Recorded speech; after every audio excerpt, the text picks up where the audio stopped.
Here you go. Ready? Uh, Connor v. Cobb for me and you. Welcome to Connor vs. Cobb, the podcast that is growing in listenership. Not that much, but a little bit. Nick it Cobb. can't not grow compared to where it is. That's the point. That is sort of the point. It can't get lower. So, Nick, what happened to your face? Well, hang on one second. It's like when you say something plateaus, Right. but ours plateaued right from the jump. Right. So is it plateauing? Usually plateauing assumes that there was some kind of growth or decline, and then it just kind of, it levels out. But we've been leveling out ever since the beginning. And we're just plateaued around 5 for a while. And but Nick, welcome to the Cancer Club, buddy. Yeah, man. I don't know. For those of you who aren't listening, who aren't watching on YouTube, I have a humongous bandage on the side of my face. It's kind of everyone that I pass is either blatantly staring at it or looking away, because none of them can talk to me and not look at it. So I know what it is. I know what it is to have like a huge pair of tits. Here, I got an idea for you. So Nick had melanoma. It was removed. He keeps playing with it. Probably not good. Playing with it? You keep rubbing it. No, I'm smooth. I have medicine on the underside of this gauze, and so I'm pressing it into my face. Just listen to me. I have an idea for you. Okay. Yeah, okay.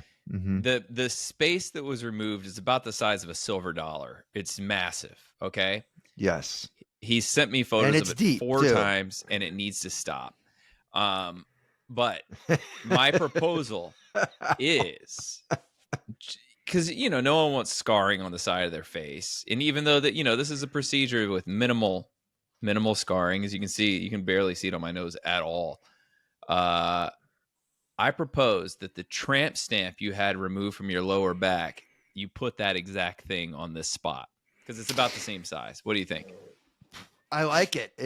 That's crazy that it's about the same size. That's how big of a chunk. I mean, it's truly, they took out a lot of flesh out of my face. And I keep on showing it to Ryan because he keeps asking for like new angles. Yeah. He wants me to zoom in. I think you could probably fit a ping pong ball into that hole. You probably, you could bury it in there. It's so deep. Hey, you know what? Nick was very upset because our show Ridiculousness got canceled, which really sucks. And I just posted a little thing on social media, just sort of talking about being, thankful for the gig, liking it, liking the people, stuff like that. Nick was very hurt that I didn't post a photo of him in it. And I explained to him, I was like, the only photos I have of you are headshots. Why do you have my headshots? Huh? Just because they're on the internet. I don't really have them. I could get them. But then I just remembered, in going through my phone, I do have a photo that's a close-up of your tramp stamp. I could have just posted that. Yeah, you should have posted that. It's mind-boggling, though, because Ryan put probably 15 pictures up. And let's first off dismiss this whole thing about a heartfelt thank you to these people I've been with. It is that, but it's also a very LA that, which is really just, hey, I'm letting everyone know how good of an employee I am. Come and hire me. I'll give you a break. What do you... I think we can admit for that. 12 years, man. I mean, yes, it would be cool to have another job, but no one's getting a job like that. You don't think that anyone... That would be great if that's how... I mean, kind of like finding an apartment. I worked there for 12 years, man. That's how you find your next employee that you want to hire. Is you don't interview, you just find the kindest thank you to my employer for having me this long and the best pictures. But Ryan's tricky because he's always, you can talk to him all day long. You can be what you think. You think you're good friends with Ryan, but then he'll just start throwing names out that you've never heard before. One person he frequently talks about is Quincy. So he's talked about Quincy for as long as I've known him. So it's not a surprise when he brings up Quincy, and I would imagine that they're quite close, right? he often refers to Quincy as his 1A best friend. I don't say that. I do not say Whatever. 1A. So then the other day he this. brings up a couple other people's names. We'll just say I'm Reese mentioning my friends and Dave. Jay and Craig. Fine. He's never brought Two him of my up. best friends since I was a small child. This is my point. Quincy, he'll say best friend, right? Okay, fine. But these other guys, Craig and Reese or whatever, he brings them up. I've never heard of them. Reese. I just read Ryan's book. There's no mention of them. Nothing. And he throws them out. Craig and Jay are friends. all over the book. They're always there's best like friends. 5 chapters of Craig and Jay. They must have been in your rewrites. Look, Ryan's always he's just got a lot of best friends. I don't think I have one from best middle friend. school, high school, college, and work. Craig and Jay are in them. Yeah, I don't know. The point is that it's really hard. You think you know where you are in the hierarchy of, someone else's like list of friends. Like in my top 10, top 5. You always, after a while, you kind of figure, okay, this is where I am. I'm in the 10 to 12 range. And then they start spouting out names, and you're like, man, I may be like under 30. Are you in 4th grade? I don't know. I'm not the one calling everybody my best friend. I That's don't you. say that. What? Shut up. I went out Did a you hear couple that? days ago. You ever go somewhere and then you discover you have underwear in your pants? In your pocket? No, like in the leg. Oh, like you just pulled it out of the dryer and yeah.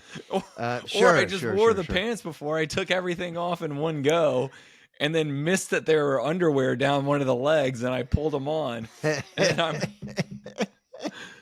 we were going somewhere and I was like, man, my pants are a little tight in the knee. Why is it tight in the knee? And I reached out and I'm like, oh man, I'm so glad we were like half a block from home. But I had to get Rachel to reach up through the ankle to pull them out. Meanwhile, when this happened, I had a deja vu. Or is it a deja vu or a flashback? You had to tell your girlfriend, can you reach into my pants and pull my underwear out? Yeah, from the bottom. From the bottom. Yeah, because my arm wouldn't reach because I was it was like such a pretzel maneuver to get up there. But is deja vu only things that didn't happen? And no, I think that it can be a moment like. Well, I always we'll just call it a memory. Like you were there in that location. Okay. Oh, right. No, that's right. We'll just call it a memory then. I was in high school and with Craig and Jay. Your best friends I've never heard of. I don't know. Shut up. And it's middle of the day, and I'm like, "What the hell is in my pants?" And I pull out a pair of boxers. Not a good thing for a high schooler. No, it's great. I love it. Senior year in high school. Watch me pull some underwear out of my pants. It's like really awful magic. Senior year in high school, my friend Eric Carlson. I know you've never heard of him, and I wouldn't say his name, but I think that's just what we're supposed to do now. I have a friend named Eric, and we go way back. In senior year, I've never heard of him. Right. And he dumps a box of Nerds on my head, right? Or like puts them down my shirt, right? Not a big, not a big deal. And so the next day, I'm just boiling. My blood is boiling. I'm so pissed. And so I see him eating a sandwich at lunch, and I go over and I take it and I squash it in his hair. And I'm like, it's squashed now, right? It's squashed. So then I find out later on that the next class that he went to, he was sitting on this girl, Nikki Yerberg's desk. And Never heard of Nikki. I don't understand this. I've known you forever. I've never heard of Nikki Yerberg. Yeah, the first time I've mentioned her since. She was very nice. I don't know if Eric liked her or not. I don't know. But he was sitting on her desk before class talking. And some some deli meat came out of his shorts onto her desk.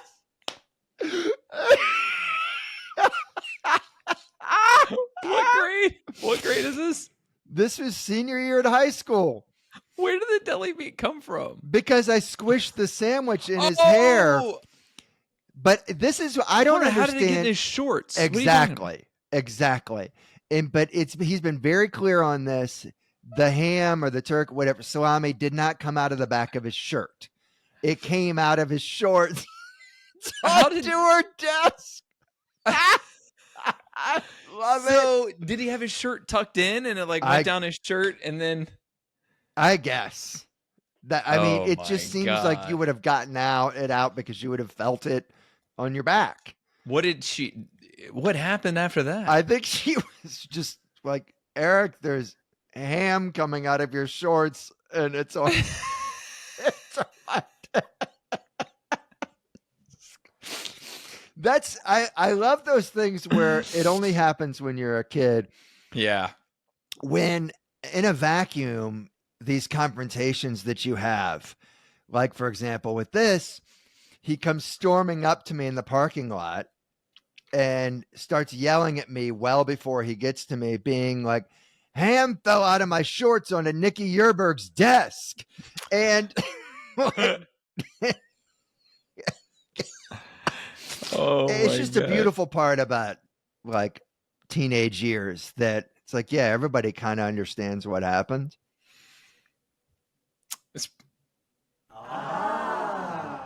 Sorry, we got a media board now. We gotta have a little fun with it.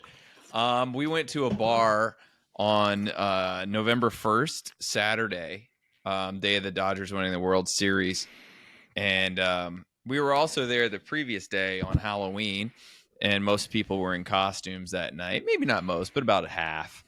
Well, on Saturday, November 1st, as you know, sometimes people just do Halloween on the weekend before. Like if Halloween falls on a Wednesday, the previous Saturday, people will just do Halloween. Well, a group of 3 women on Saturday decided that they were just going to do Halloween the day after. They thought everyone was just doing it all weekend. And so they didn't pulled next look to us outside. Well, yeah, I know. They next to us at the bar, all 3 of them as juggalos, just full face paint, full get up. Everyone else is just dressed for a Saturday. And the bartender comes over and she's right behind me, so I hear her. She goes, "Yeah, we thought a lot more people would be dressed up tonight." And the bartender goes, "Well, it is November." It's the best response. That's well, it is November. I told you I've got a Peloton up on Facebook Marketplace. Mm-hmm. And we talked last week about how much people like to trade. Yeah. Right? Yeah. Mm-hmm. So I got would you be open to trade? And I was like, what do you got? And he goes, would you accept a kayak?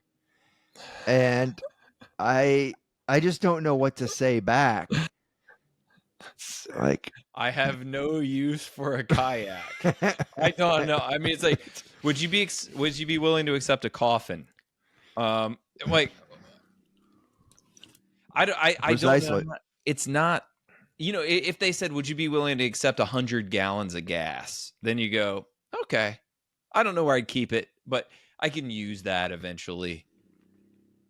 I don't know that I would take that. I don't know I wouldn't what take I it would either, 'cause where I don't know where I'd put 100 gallons of gas, but you know what I mean? It's something that you will definitely use. On top of the fact that it's winter's coming. I don't need a kayak. If anything, I would need the Peloton, not the kayak. Yeah. If you're going to try to make this trade, it should be it's in May. It's like, hey, you're selling a Peloton? How about would you accept a kayak? Right. Either way, it's kind of like those scam texts where you're like, they're worded a certain way that's very obvious. It's, it's bullshit, but they're all like a Hail Mary play, every one of them. Would you be willing to accept 5 Sonicare toothbrushes? No, I wouldn't. Okay, I'm going to try to find the line.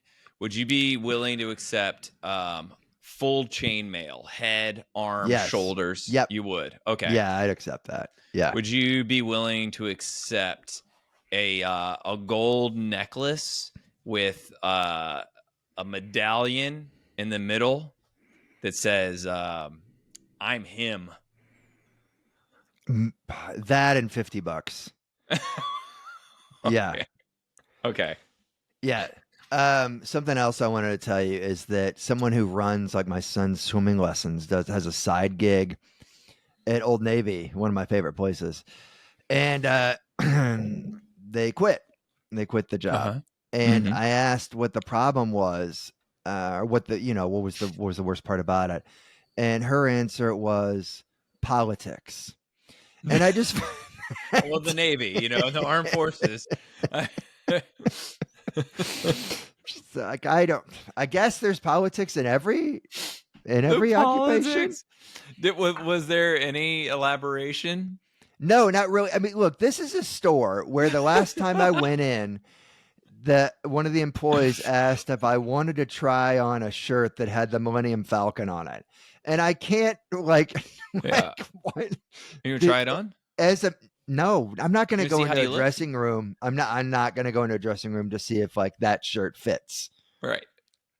It's Old Navy. You just guess a size, right? You don't need to try it on. It's the same shirt. No, you go with the biggest size possible, knowing that it's going to shrink, unlike any shirt you've ever seen. And then you just do the best. I saw someone I've taken any credit shirts for setting you up for the punchline there? Any credit for that? No. Okay. No, I appreciate it. I didn't go with it, but I was just give the podcast version. But I've returned shirts there, and I feel insane because on the tag it still says extra large, and then when they hold it up, it looks like a 300-pound 4-year-old. That's what it was intended for. There's no sense in it whatsoever. I think I've only been to an Old Navy one time. I have nothing to contribute, and I'm sorry. What's your favorite place to get funky T-shirts? I don't know. What do you mean?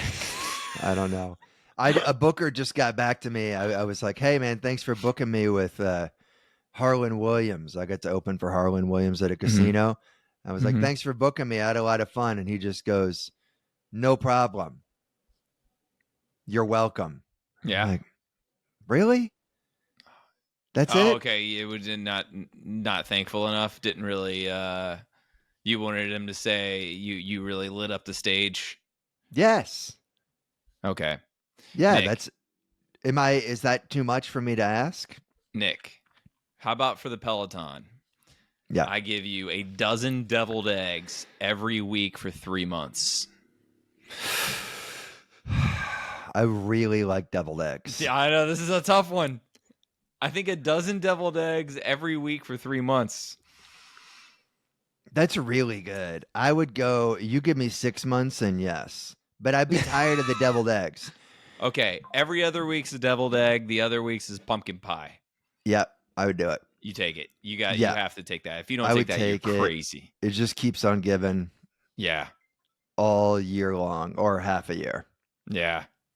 Guys, hire me and Nick. We need work. We're very good employees.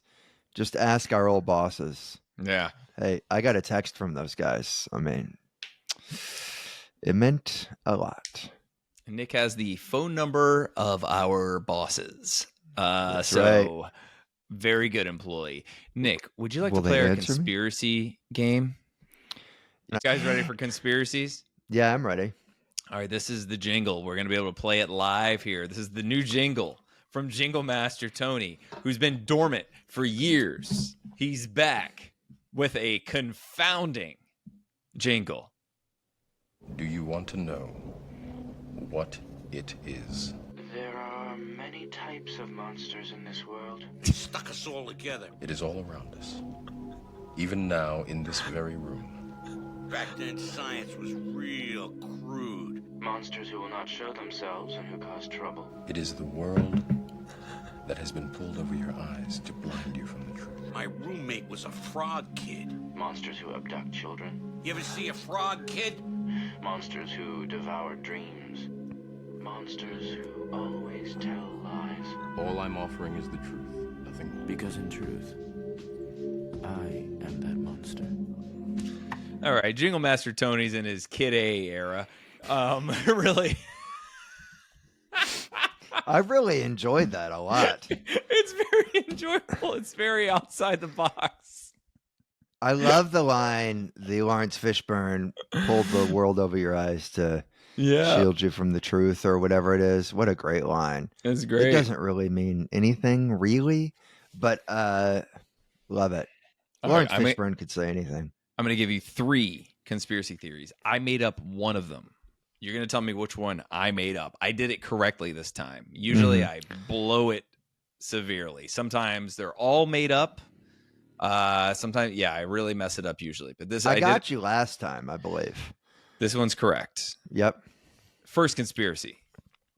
The Walt Disney Company created Frozen as a way to hack Google's search algorithm and distract people from information about the late Walt Disney's possible frozen, what's it called? Being cryogenically frozen. Mm-hmm.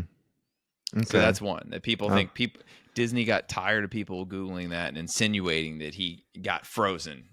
So now if you Google Disney Frozen, it doesn't come up. It's buried. Number 2. I enjoy that a lot.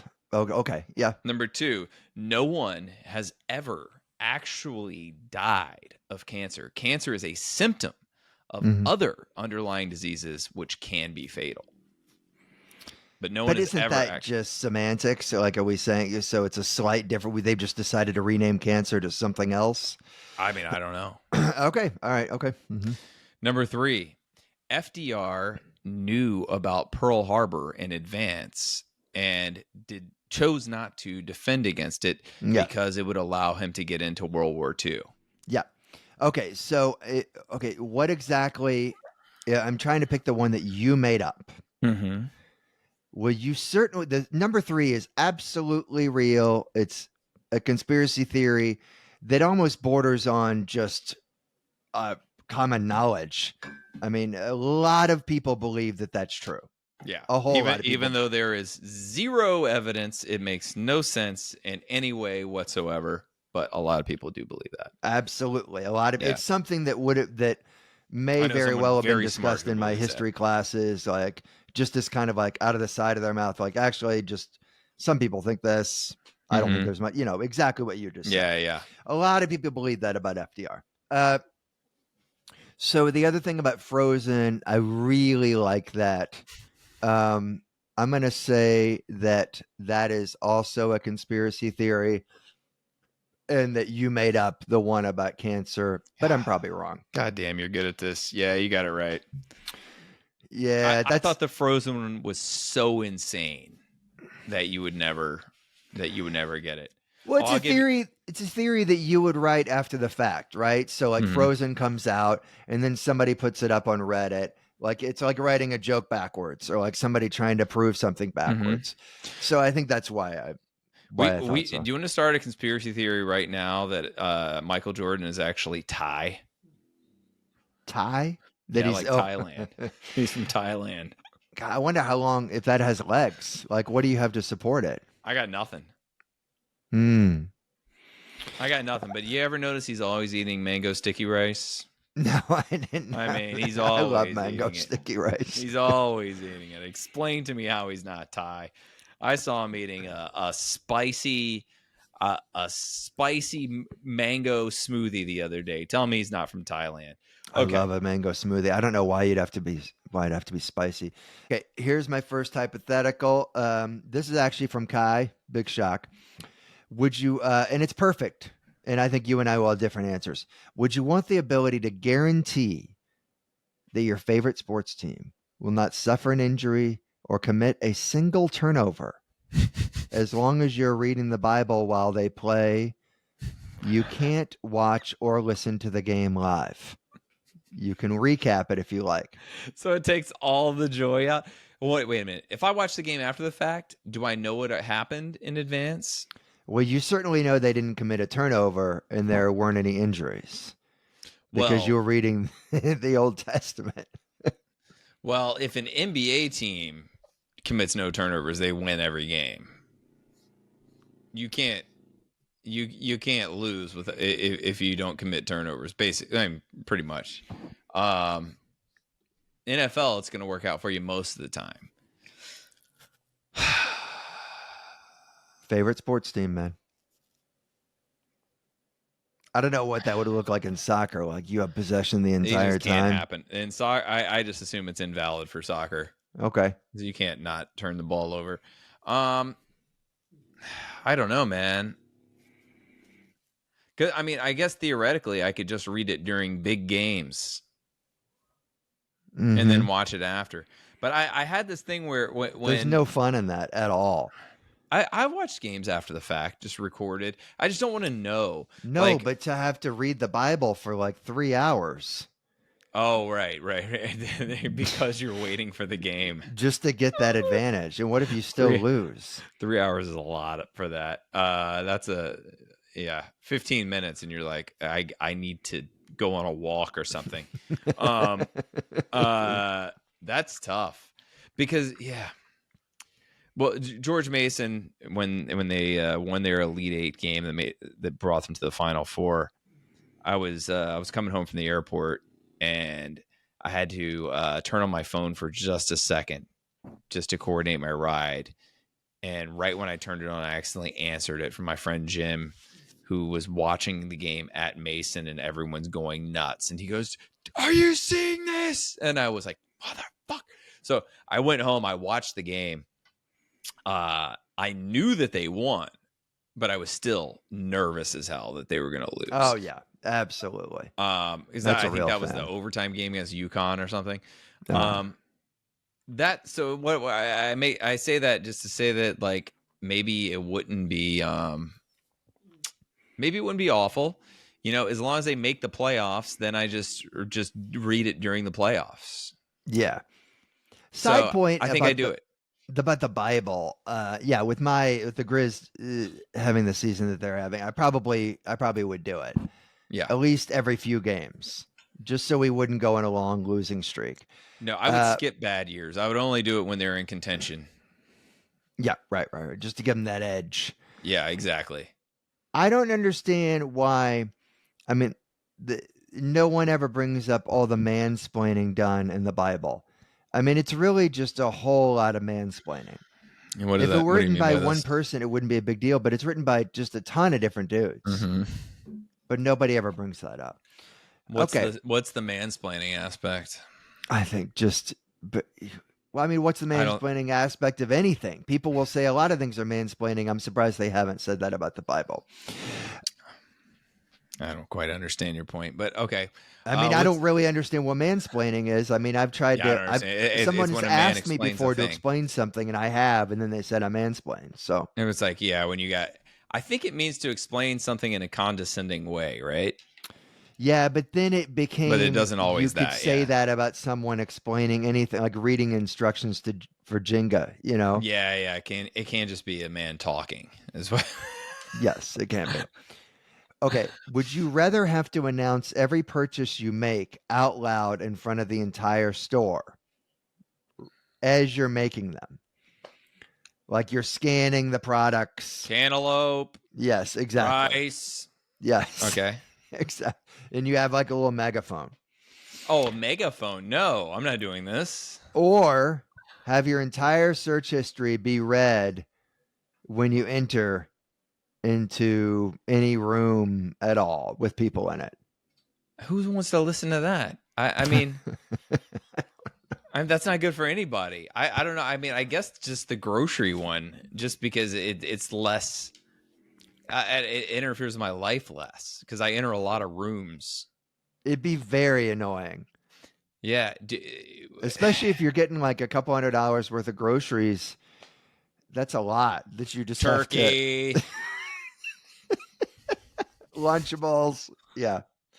Chocolate almonds. And everybody's yelling at you to shut up. Beef turkey. Would you do that? You've got to do it every day for $100,000 for a year. Do what every day? The grocery thing? Yes. Yeah, absolutely. I do that for $100,000. Yes, especially now that I'm unemployed. No problem. Yeah, no problem. Okay, Happily. Now I'm taking it off the table. Same thing. Would you do it for $25,000? No. Actually, yes. Yeah. Okay. Still yes. Things change when you're unemployed. Yeah, yes. Yeah. Yes. Still do it. Yeah. yeah. 5,000. Yes. Yes. Would you take a kayak? Yes. Yes. Because I can Sell that monetize a for kayak. $200. Love it. Yeah. You want to play rank them? Yeah, man. Do you want me to go first? Sure. Rank them is a game. I don't have the jingle, Tony. I'm sorry. I'm going to get it. Rank them is a game where we list 3 attributes. This is for a person who's perfect for you in every way. You're going to spend the rest of your life with them. Perfect for you in every way except for these 3 defining characteristics. You must rank them. Go first. So again, from Kai. Kai has just been like, God, he's been amazing. Silent lately. producer. Yeah, truly. Okay, number 1, or as he put it, letter A. Once a month, they spend an entire Saturday isolated in a room, molting their top layer of skin off like a snake that you have to go and clean up. They come out soft? Number 1 is they molt. Okay, but they come out soft. And you have a day to yourself. It's a really positive way to look at it. I love it. 2, they cannot watch or listen to anything released after 2018. No movies, no TV, nothing. Correct. Yeah. No music. Okay. 3, they attempt to play peekaboo with any new person that they encounter. Love it. I knew you'd like that one. I knew this was going to be really a 2-part rank them, and number 1, molt. Number 2, I know what you're going to say. It's tough. It's tough.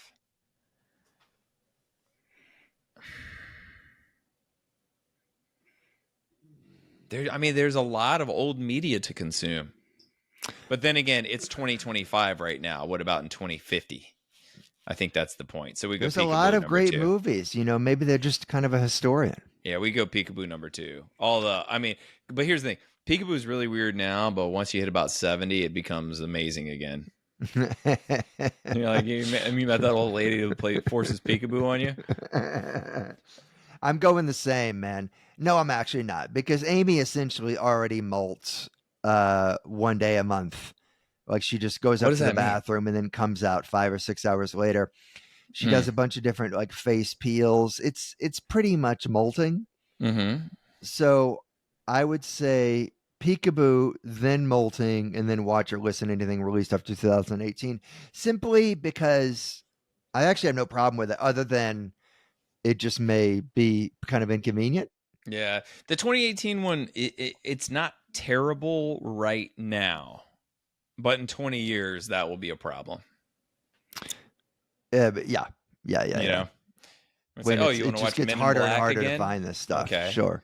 All right. I think you just buy the Criterion collection, and then, it's fine. You're just going to open up your world. Yeah, maybe so. Are you ready? Number 1 has the word dumbass tattooed on the side of her neck in that like gothic font. Yeah. Mm-hmm. Okay. How big? It's a good size. I don't know. What's that? Like maybe a 2 That's inch. big. Yeah. So like an inch and a half. Yeah. Yeah. Number 2 thinks that all stars are angels and tells everyone. All stars like in the sky. In the sky are angels, and she talks about it a lot. A lot. Okay. Number 3. She says that Elon Musk is her favorite comedian, and this is her favorite joke. And she tells everyone, she sends them this clip. I'm going to play Elon Musk telling this joke. All right, you ready? Mm. So the joke is like there's 2 economists going on a hike in the woods. And they come across a pile of shit, and one economist says to the other, "I'll pay you $100 to eat that shit."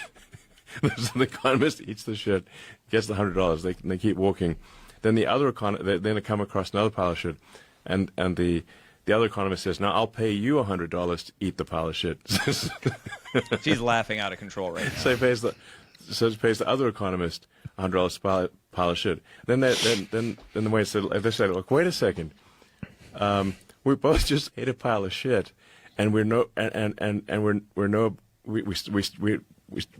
have any more extra money. Like we both you just gave the $100 back to me, and we both ate a pile of shit. This doesn't make any sense. And they said, no, but think of the economy, because that's $200 of that in the economy. That basically that measure eating shit would count as a job. This is to illustrate the absurdity. Nick, so that is the funniest joke ever by the funniest person in the world, according to this person. Okay, so it's that. Geez, that's a tough one, man. And the fact that at the end he was saying this is why I just told you this story. Yeah. He doesn't know the difference between a joke and a story, or an explanation, or an illustration. He took forever telling that timing. The worst comedic timing. It's hard to fathom telling that more poorly. So, I would. And it's so boring. I stopped paying attention twice during 1 minute. I drifted, and I haven't even seen it before. I would say The Stars is number one. The Stars are. That's kind of. I mean, it's sweet. At least it's sweet. Number two is that. As long as she's being Nick, sarcastic, they are angels. I would go with the Elon Musk is number two, and the three would be the neck tattoo. Wait a minute, Nick. You got to understand this angels thing. It's not like that's my grandma. It's like there's George Burns, there's Chairman Mao. There, like it's weird. It's not sweet. It's weird. Okay, it doesn't really matter. It's not as bad as either one of the other two. It matters. I mean, it sucks, but it's not as bad as the other two. I go dumbass tattoo number one. I don't even like. I don't care for tattoos in general. But dumbass is number one, easy. And then I guess I go to the Stars or Angels, and then the Elon Musk thing. Because I mean, I couldn't handle someone telling me that her favorite comic was Trevor Noah. So Elon Musk is really going to drive me crazy. All right, I'm going to make up one on the spot. Yeah. Right now. Okay, ready? Yeah. Number one. Mm-hmm. Every time you're on a walk and they see a dog and they ask to pet the dog, they, for a moment, pretend like they're giving it a hand job. Okay. Right? And then they laugh. Okay. Even if it's a girl dog and they'll, oh, yeah, it's a girl. And then she'll be, oh, well, otherwise I do this. Like the joke is going to happen either way. Right? Okay. Number two. Okay. Every time you are about to have sex, she pulls out a ruler or measuring tape, measures you, and then writes it down in a notepad, and later on calls at least two people and continues to talk numbers. Okay. And we'll see. Number three. This is a very blue rank them here. It's the top of my head. What do you want? Number three is, we'll say once a week, she dresses in her all Ted Cruz gear, like Ted Cruz jacket, Ted Cruz shirt, just like Ted Cruz fandom. Like she just got to let it out. So Ted Cruz fandom. Yes. The rule, the calls everyone with the numbers, and then the jerking off the. I mean, the Ted Cruz one is going to have to go first. I'm sorry. I don't know what else to do here. I don't know what else to do. I thought you'd really hate that one, but okay. I mean, I don't like it one bit. Number two is probably the pretending to jerk off the dogs when they see them. Yeah. The number three is calling her family about your number. It's weird. It's just weird. All right, I'll make one up for you. All right, number two, or mine is her name is Rudolph Giuliani. Oh, God. Okay. Number two has Rudy Giuliani's voice. Okay. Number three wears a shirt with his face on it every day. Okay. I'm going to make this quick because my daughter's on her way home with a stranger. A stranger is bringing her to my house. Yes. So I would have to say, oh God, the voice is terrible. So I'll go, her name is Rudolph Giuliani. I'll go that as number one. Yeah. The shirt and then the voice. The You do voice the is shirt just over so the voice. yes. Yes, I would. I'd Shirt's rather her last for be a me. fan than sound like it. Shirt's last because then you're looking at him every day. The voice, it's just like one of those things where, you know, it's someone where you go, hey, close your eyes and notice this person sounds like Miss Piggy, you know, and you go, oh yeah, I didn't think about that, but yeah.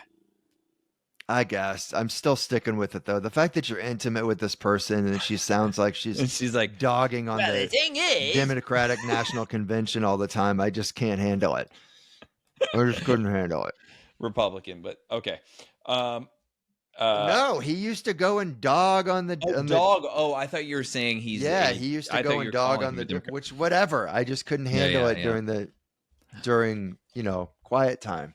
Are you ready to promote yourself, Nick? What do you have to promote? Let me see. On January 23rd, I'm doing a corporate Christmas party. Yes, Christmas party in Mahomet. On I think January 8th, 9th, I'll be back at CG's. So is that an announcement for the people who work at the company? Yeah, it is. I'll be back at CG's on January 8th and 9th. I'm taking a break for all of November, getting over this, and then the show's in December with you. Any doctor's appointments you want to no. December 2 days if you want to meet me at the dermatology clinic, just slide into my DMs. December 5th, Nick Cobb and I will be at the Den Theater in Chicago. December 6th, Nick Cobb and I will be at Yellow and Company in Mahomet, Illinois. January 21st, 23rd, or 5th, something like that. And 29th, I will be in Roanoke, Virginia, Vienna, Virginia, and San Diego, California. I need to book some more dates. You guys let me know. Also buy my book, The Party. You can get it on Amazon. If you already have a copy, buy 5 more. I'm unemployed and not that many gigs on the books. Anything else, Nick Cobb? Nah, man, I got to go downstairs. I'll call you in a minute. Love to hear it. Bye. I really do have to go. Just a couple of guys palling around, coming out of your speakers, a beautiful sound. They debate, berate, and have a laugh or two. Connor v. Cobb, for me and for you. La la la la la la, la la la la. Connor v. Cobb, for me and you.